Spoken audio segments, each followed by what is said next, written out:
Hi. In the previous video, we started the analysis of the impact of tariffs, ad valorem tariffs, within general equilibrium framework. We saw that the graphs are getting very messy and hard to read, so we've decided to introduce another tool. This tool is called the offer curve. And again, mathematical derivation would be very time-consuming and complicated, so we will resort to graphical derivation. Okay, so over here, I've drawn 5 different cases of what could happen in the economy as the ratio as the price ratio of manufacturers to food is changing. And look, what we see over here is a situation in which this ratio is growing. So the price of relative price of manufacturers to food is getting bigger and bigger and bigger. And look, actually, within this situation, in a general equilibrium framework, we can distinguish these 5 possible cases that are of relevance to us. The rest is, of course, I will show you what happens beyond these cases and in between them, but actually they are showing everything we need to derive an offer curve. Okay, so let's start with the first graph. Look, what do we see over here? Look here, price of manufacturers to price of food ratio is very low. So look, the line representing this ratio. Remember, of course, this line has a negative slope, but we have that. But we are talking about absolute values of these lines. So this is all the way it should be. Look, this line is tangent to this production possibility frontier, which is the same in every graph. Because here we have just one country, right? And we are just interested on what is happening to trade flows in this one particular country as relative price of manufacturers to food is changing. Okay, so let's start over here. Look. Here we see that the line is tangent to the point at production possibility frontier where production of food is as its maximum. This happens when price of manufacturers, of course, is relatively low, while price of food is relatively high. So look, in this case, this economy specializes in the production of food, and but by engaging in international trade, it can improve its situation because we would have some indifference curve tangent over here and is on indifference curve over here. How is it happening that we are on this indifference curve? Well, look, what this country does is that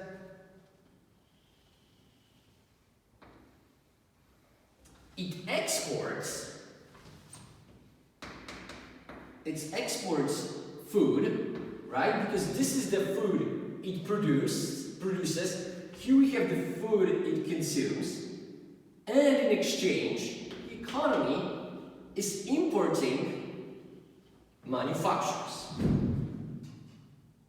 Yeah, and because of that, the economy is able to get on the indifference curve that would be impossible to get on with no trade.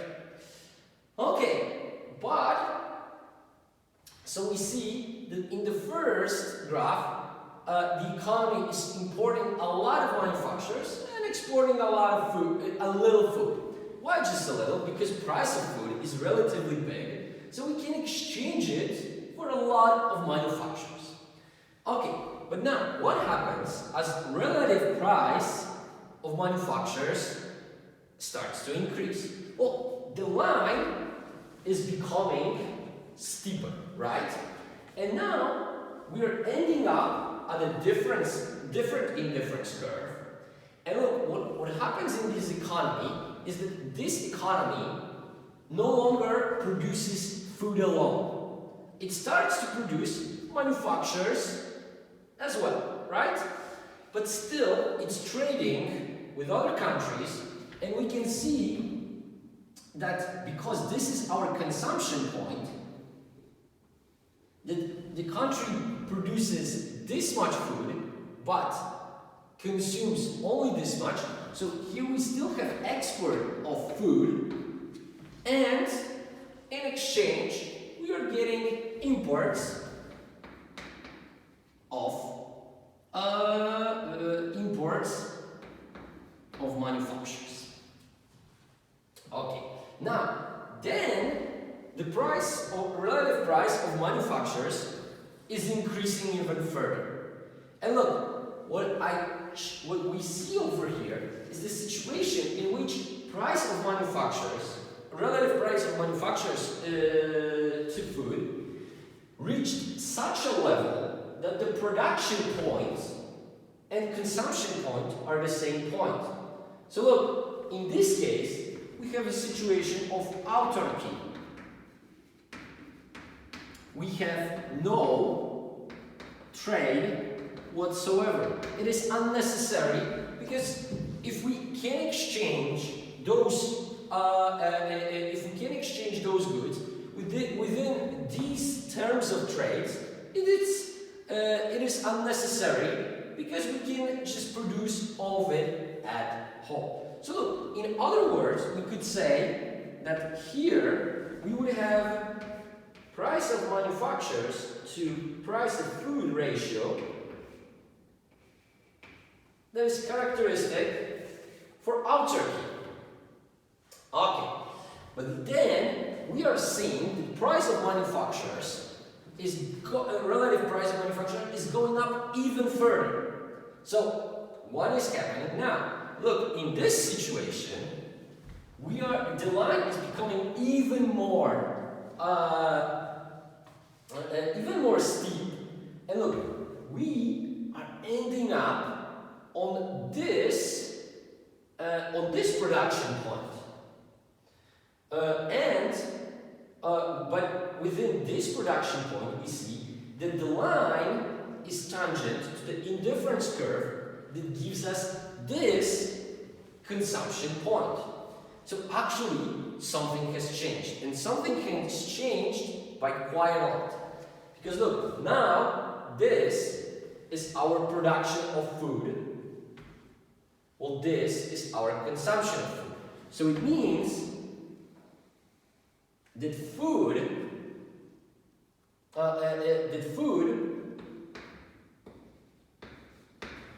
must have been imported from abroad.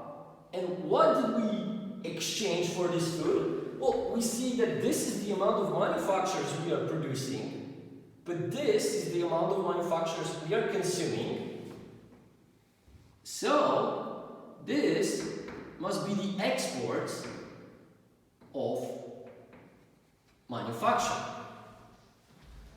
Okay, and finally we reach price ratio that is so high that it is tangent to the point at a production possibility frontier where we reach maximum production of manufacturers.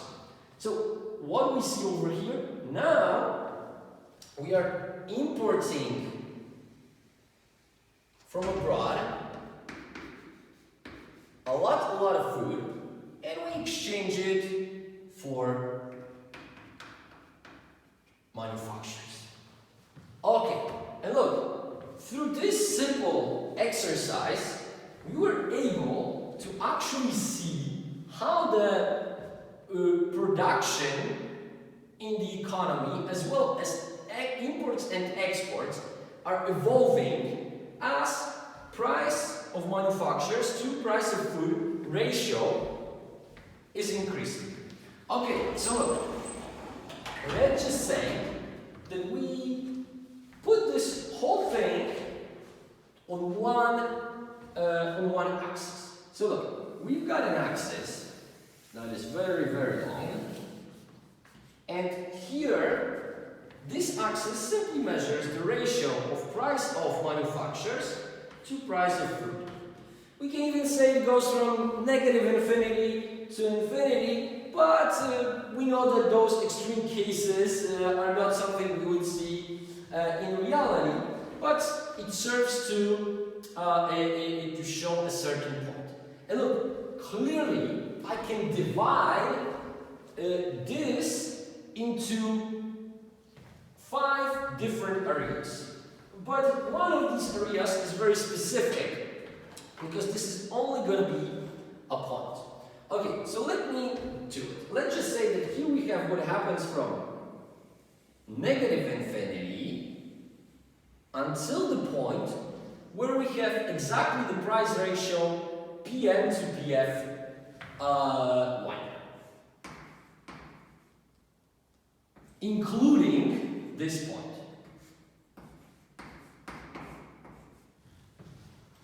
Then, right after this point, we have the area where price ratio is somewhere between PM, PF1 and price ratio PM and PF3, which we could say is simply price of manufacturers over price of food. That is characteristic for autarky. Okay, then we move on even further. Give me a second, I need to find some more colors. We have yellow. Okay, now from this point, so from autarky price ratio, right until too long, right until the point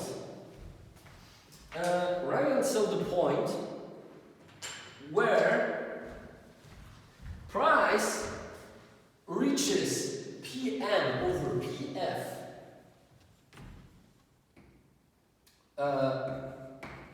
Over PF5, not including this point, we will have another part, and then since this point, so plus infinity, we have another part. Okay, and now we can actually see the characteristics of each of these 5 separate areas, where one is a specific case of autarky. Okay, so first, let's look what is happening over here.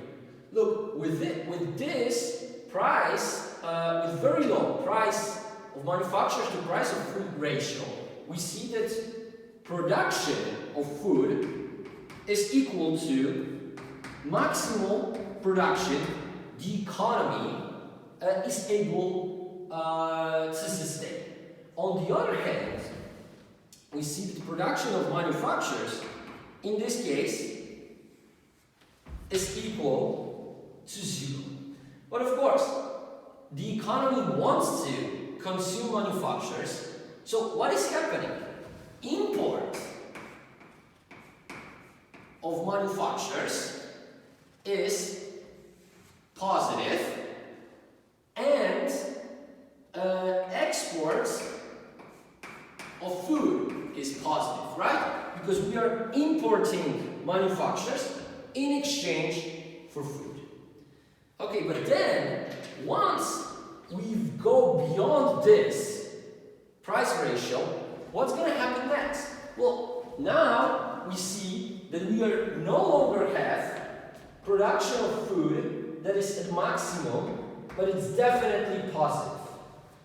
Because we started also producing manufactures. So we have also positive production of manufactures. Now we can also see that imports of manufacturers is still taking place, but of course it's a little bit, it is now smaller. And export of food,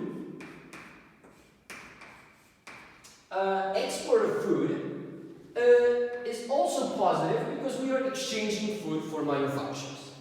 Okay, then we arrive at this very specific point of autarky. And look, what do we have in autarky? In autarky, production of food is definitely positive. Production of manufacturers is definitely positive, but imports as well as exports in those two, in this specific case, doesn't matter if we talk about imports of food, exports of food, imports of manufacturers or export of manufacturers, they're both equal to 0. Okay, and then we move to a situation when price of manufacturers related to price of food is higher than the one in autarky, but it's still lower than PM over PF. And look, what is happening in this case? Well, production of food is positive. Production of manufacturers is positive. The economy is producing both goods, but something changes. Look, now we are exporting manufacturers, and now we are importing food. So we see that once we go through, like when price ratio goes from below the autarky value to above, imports of manufacturers are turning to exports, while exports of food are turning into imports. And finally, here we have the last situation. The last situation is described by the price, starts with the price of manufacturers to price of food ratio, in which, as you can see, economy completely specializes in production of manufacturers. So production of food is now at 0, while production of manufacturers is at its maximum level. And we see that in this case we clearly still consume both goods in this economy, but what we do now is that we are exporting manufacturers while we are importing food. Okay, and look, this actually is showing us all possible states in which a given economy can be given different price ratio of manufacturers to food. And look, this will allow us to actually derive the offer curve. And look,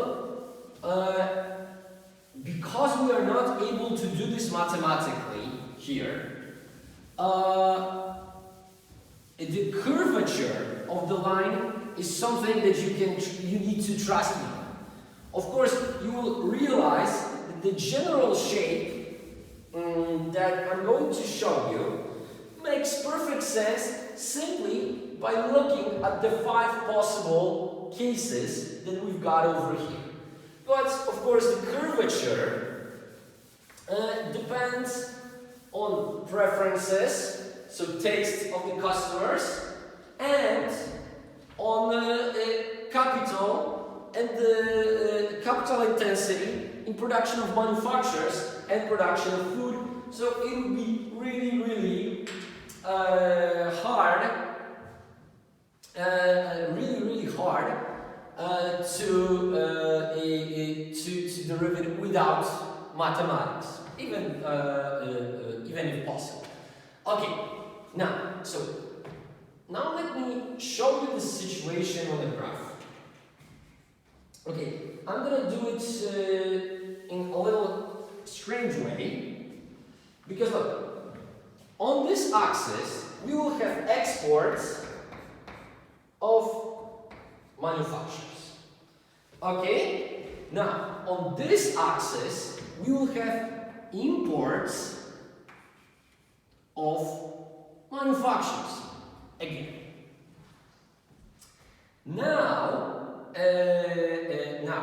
So what here we have 0, right? This is the origin.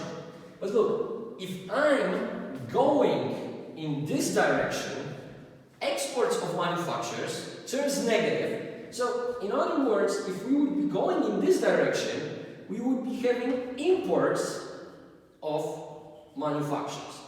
Oh, I'm sorry, here is of course imports of food. I'm sorry.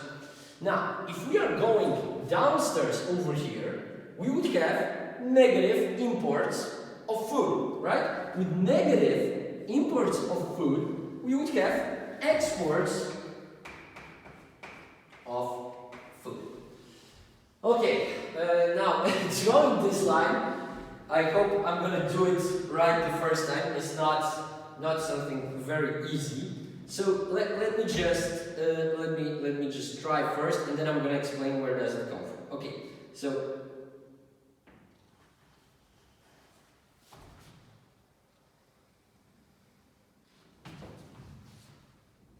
okay, and okay.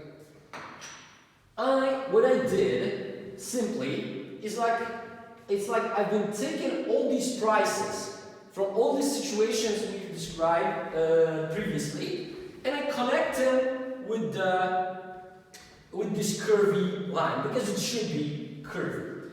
Okay, so let's start to describe some of these points. Well, look, here we've got 0. Like, what is this point referring to? Look, exports are at 0, imports are at 0. So we can conclude from this, what is the ratio if exports and imports are 0? Well, this must be an autarky, right? So look, we would have this point if the price of manufacturers to price of food ratio would be an autarky price, and with autarky price, we would have no trade. Now look, when we move into this quadrant, what we see is that we will have growing exports of manufacturers and imports of food. And look, we would be increasing right up till this point. Why up to this point? Because look, finally, we're going to reach a point, point that we've got over here, that is characterized by maximum production of manufacturers. If we reach this point, we can no longer produce more manufacturing and export more manufacturing than we do. So what will happen? Look, we see that this point is associated with two things. First, it's characterized by production of manufacturers at maximum on one hand, and on the other, the price of manufacturers to price of food ratio that is given by PF5. So what will happen after this point? Well, look, from this point only, we can, due to the change in terms of trade, so terms at which we exchange manufacturers for food, we still, if this ratio is growing and growing, it simply means that we can take the same amount of manufacturers and exchange it for more food. Because look, if price of manufacturers is going up and price of food stays the same, it means that for the same amount of manufacturers, we can get more food. So the line over here would be going like this. Okay, of course, look, this is not the most important part, because this is like beyond what we will be using, but actually it's good to know what is happening over here. Okay, now let's go to this quadrant. What is happening in this quadrant? Look, in this quadrant, we see that actually we are importing manufacturers, right? And we are exporting food. So where we need to be? Well, we definitely need to be somewhere over here. And now, look, we clearly see that again, this line finishes at some point. What would be, and then it's going to go like this. Like, what is the characteristic of this point? Again, there will be two. First, this is a point at which ratio of price of manufacturers to price of food is equal to the PM over PF1. So this is the point where production of food is at the full capacity. So now the only thing that we are producing is food. And we exchange the food through international trade for manufacturers. And look, here we will have the same story. Now we can't produce more food, but we still can get more manufacturers. How? Look, if price of food is getting bigger and bigger now, while price of manufacturers stays the same, it means that we can take the same amount of food and exchange it for more and more manufacturers.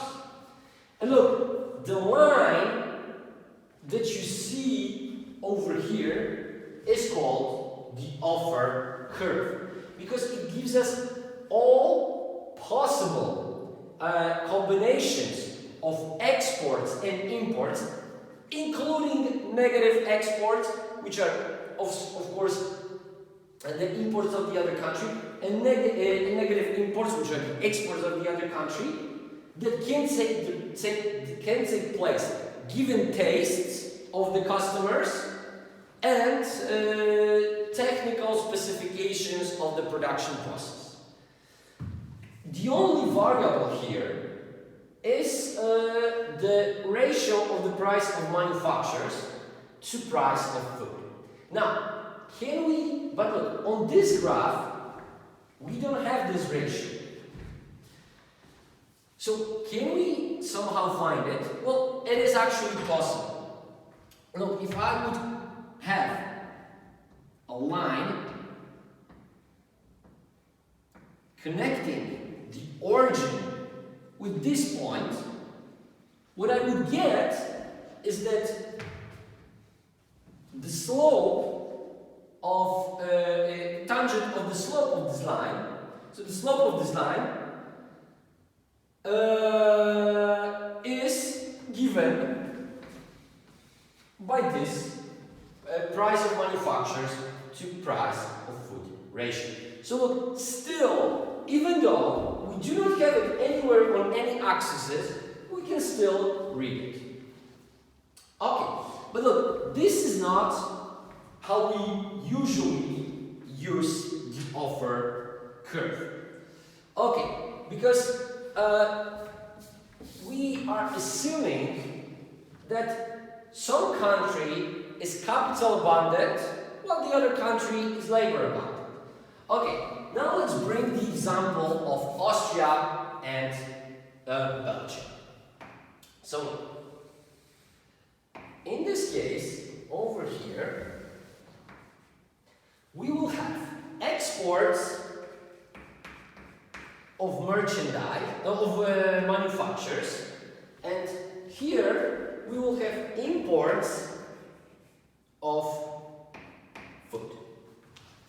Now, look, if we are taking this part, then we are considering a country that is exporting manufacturers, importing food. So this is the country that should be a capital abundant.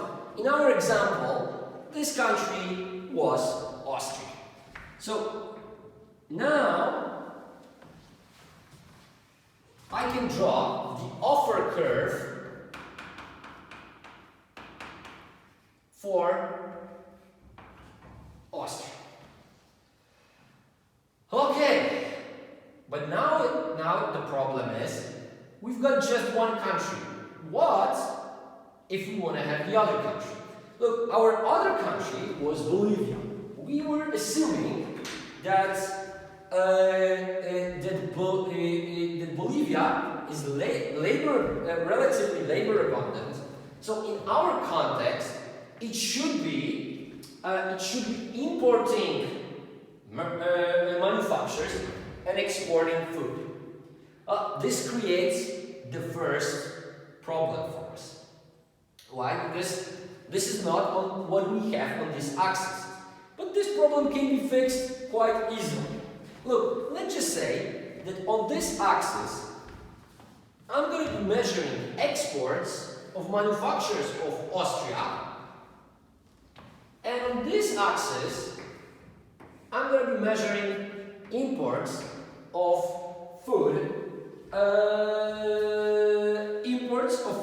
by Austria. But look, imports of food by Austria, if we have only two countries, must be the same as exports of food by Bolivia. Right? Now, on the other hand here, if I'm measuring exports of manufacturers by Austria, we have two countries, then this axis must also be measuring imports of manufacturers by Bolivia. Okay, so this makes things a little bit more clear, but still, there is a couple of mental exercises we need to do to arrive how to derive this line for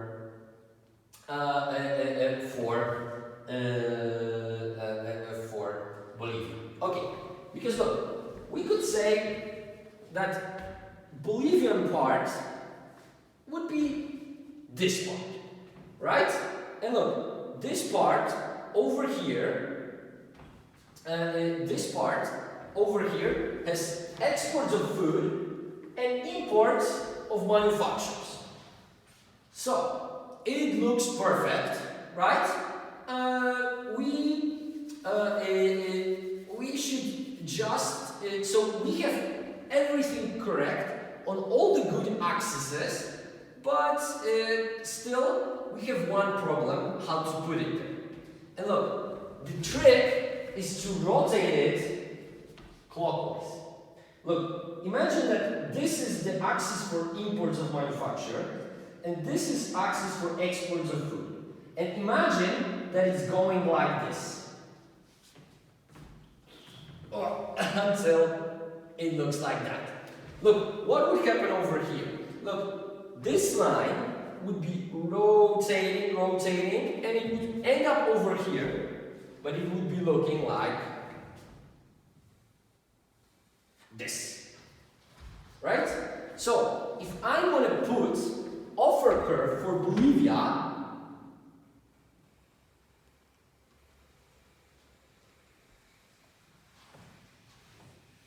the offer curve for Bolivia would look like that. And now, where is going to be the trade equilibrium in this model? Well, as usual in economics, it will be at the point where the two lines intersect. So this is going to be our trade equilibrium.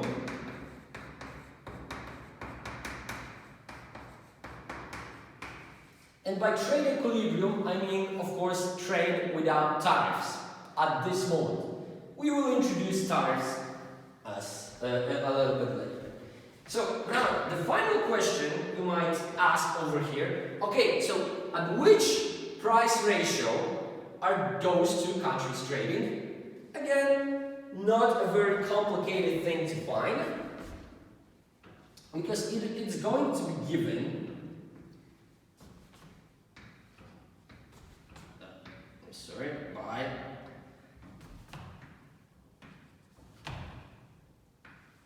By the line going through, by the slope of the line going from the origin. Okay, so look, now that we know how the offer curve is constructed, and we know how to find equilibrium for two countries, we will be able to analyze what is going to happen if we introduce tariffs into the model. And look, what you have over here is the general equilibrium.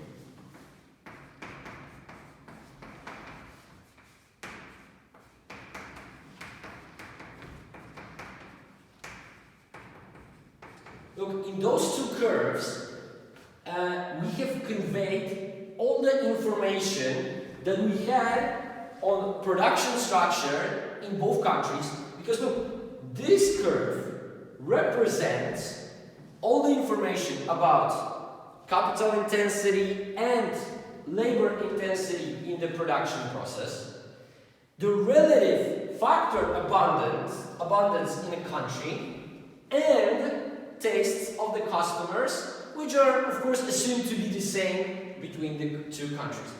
And this is only for Austria. This conveys exactly the same information. So production structure, relative capital abundance, so entire shape of production possibility frontier, as well as taste of the customers. And only at this point we will have both types of this information. Both types of this information present. So look, in this case, this point conveys all the information about production structure, relative capital factor abundance, and taste in both countries. But right away, you should notice one, let's just say, worrying thing. Now, those two curves definitely intersect at this point. But again, they also intersect at this point. So why this no equilibrium? Why this autarky point? Because right here we have no imports, no exports of any kind. Why this autarky equilibrium in two countries can be the equilibrium point? Well, the answer can be taken from customers maximization problem. Because look, at this point, even though those two curves also intercept, this point will be characterized by lower utility in both countries. So this point cannot be our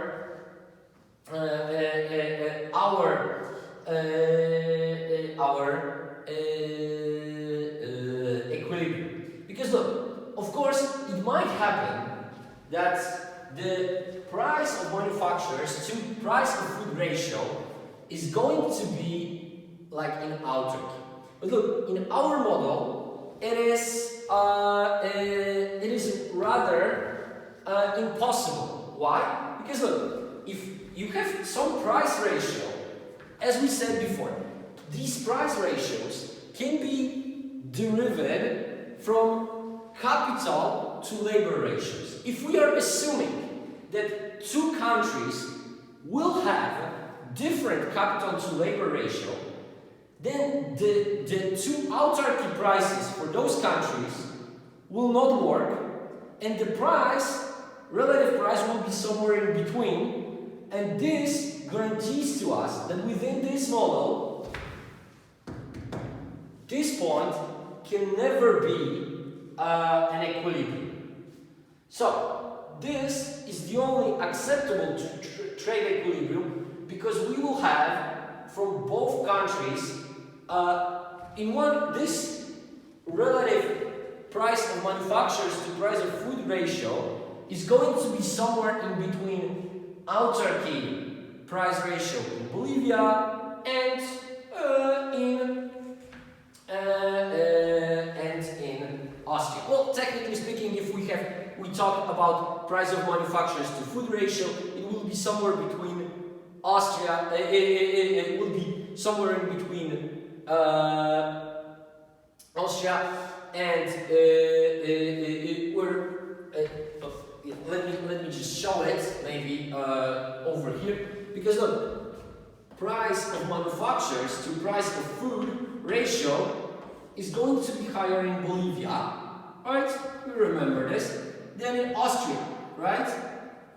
Because in Austria, production of assuming that Austria is of course capital abundant, relative price of manufacturers is going to be lower here, and price of then in Bolivia, where price of food should be relatively lower than because this country is capital and labor intensive. So the trading equilibrium is always somewhere between those two solutions. Okay, but the main thing is that we now know that those two curves convey entire equilibrium, entire information from the model, and the trading equilibrium is given by the intercept of these two curves. Okay, I probably went into too much details. I hope it's not confusing you. But if it does, you can just stop at what I said before dwelling on why this point cannot be an equilibrium. Okay, in the next video, we're gonna analyze what is going to happen if we're introduce tariffs into this framework. Okay, thank you for your attention.